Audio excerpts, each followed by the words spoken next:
Hoplite. Okay. Well, the sorting situation wasn't as painful as I feared it would be. Although I think the 2-to-1 ratio that I assumed was not entirely correct. Uh-oh, gotta check my camera because I just touched it. Alrighty. That should work. Well, what do we say? It's a solid entry into the Great Battles of History. Follows up on the same, the chit pull mechanism that Chariots of Fire used. But it may well be my least favorite of the series that I've played so far. And that's not the fault of the designers. That's the fault of Hoplite combat. There are a whole bunch of scenarios. What do they give us here? 1, 2, 3, 4, 5, 6, 7, 8, 9, 10, 11 scenarios. And towards the end, I don't know, maybe the last 1, 2, 3, 4, 5, 6 scenarios or so were Greek versus Greek scenarios where all you have is hoplite forces. You don't have a lot of maneuverability with hoplites. They clash together. There's neat aspects to how they kind of rub together and make themselves happy. But it gets tiresome after a few of those scenarios. And having them all backloaded like that probably tainted my view a little bit. The much more interesting scenarios are the earlier ones. The Persian scenarios. They can do some interesting things that you can't do with the hoplites. Let's see, Tangara is hoplites. Mikale is the last of the... Yeah, so you're looking at 1, 2, 4 of those scenarios are non-hoplite versus hoplite armies, I guess. If I've got this right. And it has the biggest damn scenario in Great Battles of History yet, which was very cool to see something that big done on GBOH. Taxing, but not, not out of, not an unreasonable length or size, actually. This isn't the kind of monster that you have to set up, like TSS is, and play for months at a time. It's big for a Great Battles of History battle, but the battles in this set are fast. So many of them, they can be over in a couple of turns, less than a half hour, even though they're rated at 2 to 3 hours. That's really on the long side, or assuming that you have to do a lot of rules lookups.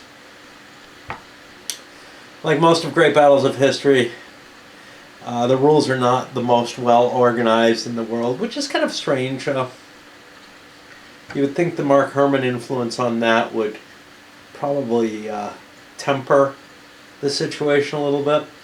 They tend to be pretty well nailed down, though, which is one side of Herman that's always something you can trust and count on. You come with a lot of crap in here, a whole bunch of maps. I'm not going to count them all. There's people who do unboxing videos. Watch their stuff. Player aids for each player. They give you all the combat charts and everything else you need. Tons and tons of counters for the different nationalities. Probably more than you need. You probably could have gotten away with some kind of generic counters. But it's kind of neat because here you have the color coding and everything, and it all works well with it. The scenario book is humongous, 50 pages, to handle all those scenarios, to give you not just the scenarios, but to give you the simple Great Battles of History rules in here. And I've sort of gone into a compendium of what you get instead of worrying terribly about what I was saying, which is the why it's not that interesting. And that's the simple fact that the hoplites aren't going to be doing a lot of tactical maneuvering. The last few scenarios, you get some hints about Theban innovations, and they kind of maybe throw some neat ideas in there, like attacking an echelon or something, or their special units. But for the most part, if you want to be using tactics, you're stuck in those first few scenarios where the Persians are involved, because they can use tricky stuff like tactics. The hoplites, their main thing is that they're fucking invulnerable. I mean, at least the good quality ones, they just march up, smash into something, and just stand there shoving against it for, however long it takes, and eventually one or the other unit will break if it's two hoplite units hitting each other. And that seems to be an accurate depiction from what, the historical information and a certain degree of analysis as well reflect. So it's not like you're getting a fantastic or fantasy view of hoplites. You're getting something that really kind of gives you a great deal of detail on it. There's one gripe I have about the historical accuracy of the feel of the game, as it were. And that is motivated by the victory conditions and the positioning and whatever. Generally, and yes, there was one scenario that's badly broken by the rolls, but there's errata for that. I griped my ass off about it, and then somebody said, well, yeah, there was a discussion about this. Yeah. The thing that worries me is that if you set two hoplite lines facing each other, whoever moves first gets into the zone of the other one, so the other one can slam into you. And there's an advantage to being the first one to attack. And there's nothing really in the system that motivates one player or the other to attack. That leaves it to, okay, well, I should stand back and just not do anything. And you kind of feel like both players should just be sitting there and refusing to fight. And that's obviously not what happened, and it's not reasonable in terms of the motivation of the armies, etc. If they just stood there glaring at each other, I would guess that their morale would drop. And that gives me a hint towards how to fix it.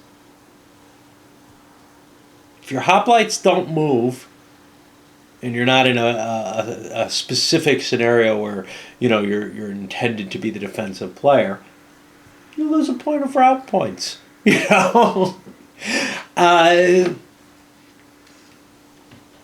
It seems to me, or some larger amount of points. It seems to me a solution to get both players moving towards each other, get them to get that momentum up, because otherwise,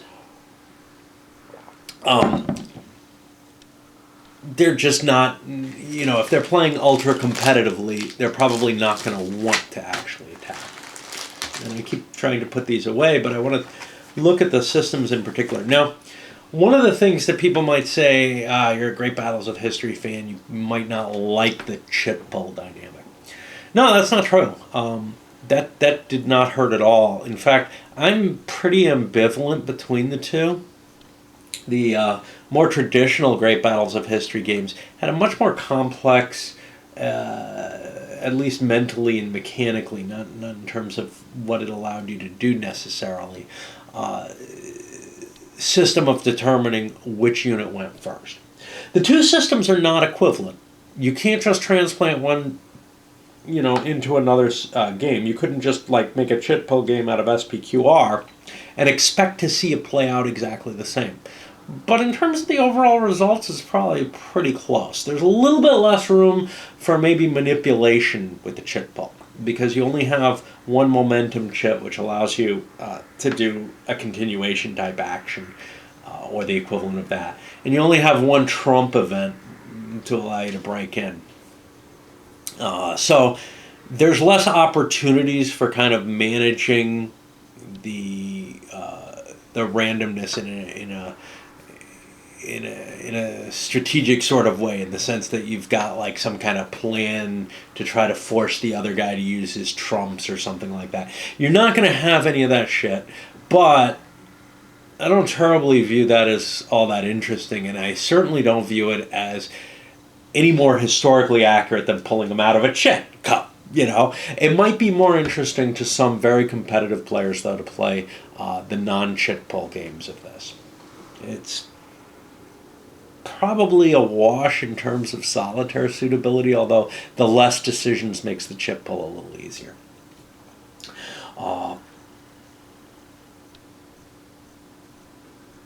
It's probably a little less interesting, but more fluid, simpler to play. What the hell? Okay.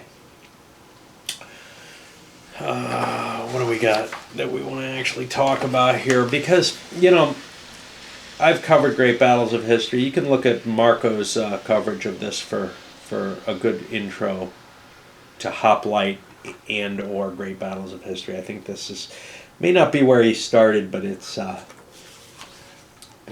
think he did actually. But he's more likely to give you an intro to the whole system on this. This is not one I would suggest as a starter, though, to tell you the truth. If you want one that's light with chip pull and that is more fun, my favorite in the series is Chariots of Fire so far. I love the sweeping maneuvers the Chariots do. This one, there's some intricate decisions that you make with the Persians on how to deploy and how to cope with those really super powerful units, and how you can kind of force them into your command and make them take missile casualties and stuff like that. How you can use your crappier troops and your lighter troops to really harass the shit out of these heavy hoplite units. And that's kind of interesting, but it only goes so far. It doesn't give you that pictorial imagery of the sweeps of the chariots. You have chariots in some of the scenarios, and they can kind of do it. They're nowhere near as effective in this. It also doesn't give you the richness of, say, SPQR, which is probably the one I'm most familiar with overall, or was. I've played the most. The Roman army is so tactically flexible that if you put two Roman armies against each other, you both have a lot of options. And there are a lot of different types of armies you get to face. You get to face the successors to the hoplites, the Alexandrian phalanxes, and Carthage uses that tactical system. So do the successor states, which are included in some of the modules and stuff that's available for SPQR. And then you have the barbarians, who have a totally different style of fighting and everything. So you have a richer span of tactical opportunities in the box there. In this, you really don't. You have the Persian army system and you have the Greek army system. And then you have what permutations you can get out of that, And the Persian army system is such a hodgepodge that you get a lot in any battle with a Persian army there, but it tends to not be... it tends to be little sections that each fight differently, which is neat, but it's not like having a homogeneous phalanx army available or whatever to face the Romans system. So I found it a little less interesting there. I'm not sure how the SPQR derivatives, things like Caesar and Cataphract, Cataphract probably is a little different because you're going to start having, I think, the heavy cav taking a heavier role in the game there. I'm not quite sure how Conquest of Gaul. I'm not sure how much more how interesting those are going to be either compared to SPQR. SPQR is really a particularly rich set of scenarios available to you. Chariots of Fire gives you a less rich set of scenarios, but a lot of different flavors to them.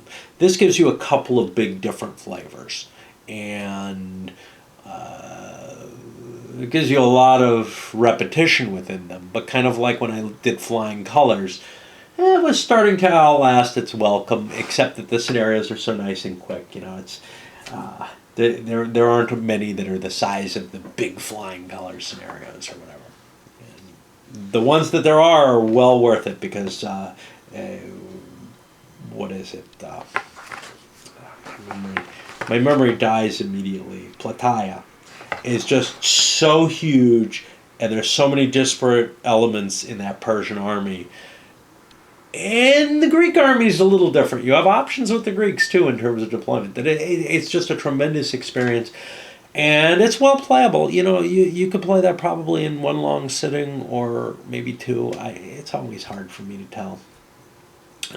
But most of them are really nice little short scenarios that didn't last too long each, so they kind of didn't annoy as much as that many longer scenarios would. And you've got a nice mix of different lengths, etc. Some moderate length ones as well for GBOH at least. There were some significant differences. Let me see the designer's notes and see if I have anything I want to find. Designer's notes. I seem to remember there were some.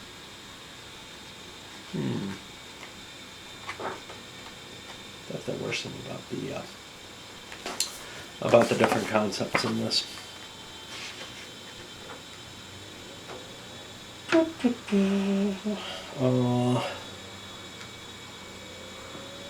I mean, they stripped away a lot of some of the more fiddly aspects of earlier GBOH games, but they didn't take everything out of it. You still have to record, your hits against all your units and which units have moved in a turn and stuff like that. It all has to be marked down in some way or another. And that's going to be a continuous issue. What's interesting is you don't flip your moved counters. Flipped counters for this system are out of command units, which means you have a lot less fiddling with that, and you can just throw a moved counter down for a bunch of units and say, yeah, they all moved, I know that, where it has an effect. Your cav is so weak in this, and that's kind of interesting to play around with, to try to figure out how you can make the cav work here. Obviously, the big hoplite units are going to be tough to maneuver, just like the phalanxes in the later systems. The harassment and dispersal tactics. This is fairly new. I think this showed up in Chariots of Fire, and there's a few other techniques in it that have made skirmishers more valuable, where they can kind of do more what they're supposed to do, and they don't cost you as much. Skirmishers in the old SPQR, at least, I don't know about the newer edition, had this horrible tendency to really not serve their purpose well. What you wanted to do was get them out behind your lines so that they could hunt down enemy routing units and finish them off. They might do that historically, but they were deployed in front of the army always, and they're just a pain in the ass in the other system. They're not completely free of that here. You still don't really want them in front of your armies, but to tell you the truth, from the historical description, it doesn't look like the hoplites put them out in front as much. So they tended to use them more to screen the flanks of the line and to give it a little additional flexibility and defense on those sides so that they wouldn't completely fall apart. And like I said, cav is very weak. Even your heavy cav isn't really able to face up against the hoplite units. They have to form up into a wedge. They don't have stirrups, man. and try to use the weight of that wedge to break into something, and still they have to try to go for a flank or a rear attack to do that. Anything else exciting here that I mean, the most exciting thing really is how resilient those hoplite phalanxes are.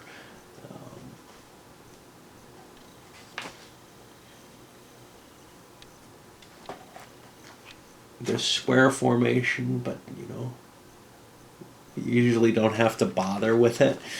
There's so little cav in the game, and it's so ineffective that it seems questionable to be stuck in a square ever. Oh, yeah, there's the neat idea of the Hoplite momentum as well, where they go, once you start them moving, they just keep moving towards the enemy for their first, before they've made contact. And you kind of roll a die to see how fast they go. And in general, you want them to go normal speed at a trot. And the Spartan units are disciplined enough they can do that. You don't have to roll for them. But there's kind of a mixed effect here. The worst you can get is probably, well, it depends on your situation. You could get a walk result, which means you're just gonna your hoplites are gonna be going too slowly, or you could get a run result, which means they're gonna be going nice and fast, one faster than they should, and they're gonna take cohesion hits as they're charging towards the enemy. But they get a bonus when they actually strike the enemy, and that bonus may, if you do the attack quickly enough, close enough to the enemy,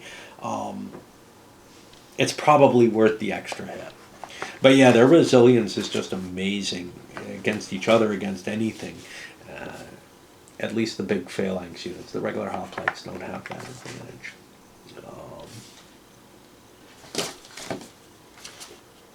Anyway, like I said, it's a solid entry into the GBOH. Even if it's my least favorite of the series, it still ranks me as 7 after having played through too many Hoplite versus Hoplite scenarios, probably. I was getting more pleasure, I think, out of the Persian scenarios. But it's just not a topic. It's a topic that, grabs the imagination, and you immediately start thinking, wow, this is some of the greatest battles from our antiquity, some of the ones that are most glorious and well known, things like Marathon. Well, yeah, except they're hoplites, and when you look at the reality of hoplites, they don't provide you with the most interesting tactical choices. That usually isn't too big a deal for me. For example, I like American Civil War, and I don't think that provides you with all that many interesting tactical choices. But yeah, these units are not. There aren't a lot of different neat things you can do with them. They're slow. They like to go forward. They like to kind of drift to the right if you try to push them too hard. The options that you have, usually it's pretty clear what you want to do, and it's just a matter of optimizing how much damage you're likely to do. You can kind of crunch the numbers and come up with the odds of what you're going to do. And you're not going to trick the enemy. You're not, you're not going to be able to pull off some clever maneuver that puts you usually into a really nice position. Although, in the last couple of scenarios where you have that super huge Theban unit, that adds some interesting facets to the game. I was kind of enjoying what that did to the game. That's not a real hoplite. That's just so dense and so big that it kind of carries the hoplites before it. They still have their resilience, and you might not break them, but you're more likely to break them than not. Also, then there's the idea that there's some hoplite units that don't have terribly good tactical quality, and those aren't very resilient, because the thing that makes the hoplite so resilient is when they break in melee combat, they get a chance to roll and see, yeah, I didn't really break. I'm still here. Well, if they don't have a very good chance of succeeding at that, and I mean the worst hoplites I think for the phalanxes have a 5, so you're still talking better than 50% chance of making that save, though there are modifiers to it. If you take a lot of damage, you're going to fail that save. But the weaker ones melt away not too much more slowly than regular units do. But the really high quality Hoplite phalanxes are just invulnerable, and that's neat too. But it's not as engaging as some of the other games in the series, especially Chariots of Fire, which just rocks. And it's so sad because I don't know how Maharaja and Devil's Horseman play out. They both kind of intrigue me as to being very fluid and interesting playing too, probably. And it's kind of funny to me because these ones that are kind of out on the fringes seem to be some of the more interesting ones, but not to sell very well. I know Samurai took a while to sell out, and that's the one that sold me on the whole system. I was like, well, I'm all in on this. Anyway, it's still pretty damn good. I mean, the worst of the great battles of history is still a pretty good game, and certainly if you're interested in the Greek period, and who the hell isn't, you want this, but if you're interested in great battles of history in particular, and you want to find one to play, wow, 15 different volumes. Jeez. I think I have them all too, actually. I think so. Not all the expansions yet, but yeah, it's not a bad start. I just think that I could see some people walking away saying, well, that was dull. It was kind of neat to watch, but I didn't have a lot of tactical decisions at all in it. The other ones give you richer tactical decisions, richer ability to really influence the play. So this might not be the best place to get an introduction to it, unless you are so gung-ho about hoplites that, because to tell you the truth, topic trumps everything else. And, if you're more interested in hoplites than you are in Roman battles or, sad to say, chariots, how can you not be interested in chariots, man? How do those things work? What? You gotta see it. And, okay, the one argument against Chariots of Fire that really kind of is more believable to me is we're not sure how they work, but we got some pretty good theories, and when you get a good game that comes out of those theories, how can you resist? It's like elephants. You gotta. All right, I'll send it up.